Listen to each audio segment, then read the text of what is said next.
কি হবে শোনো, জাহান্নামের সবচাইতে হালকা আযাব হলো ওই ব্যক্তির আযাব যার পায়ে দুটো জাহান্নামের আগুনের জোতা পুড়িয়ে দেয়া হবে। ওই আগুনের উত্তাপে তার মাথার মগজগুলো ভাতের মারের মতো টপ টপ টপ টপ করে বেয়ে বেয়ে পড়বে।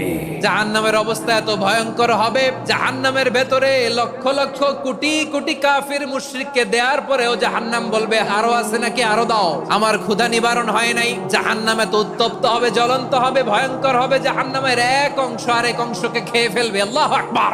ফেরেশতারাও টালমাটাল হয়ে যাবে। জাহান্নামের রক্ষী ফেরেশতারা কি করবে তারা নিজেরাও বুঝতে পারবে না। কোটি কোটি মুশরিক কাফেরদেরকে জাহান্নামে নিক্ষেপ করার পরেও জাহান্নাম ঠান্ডা হবে না, শান্ত হবে না, বলবে হাল মিন মাজিদ, আরো আছে নাকি, আরো দাও।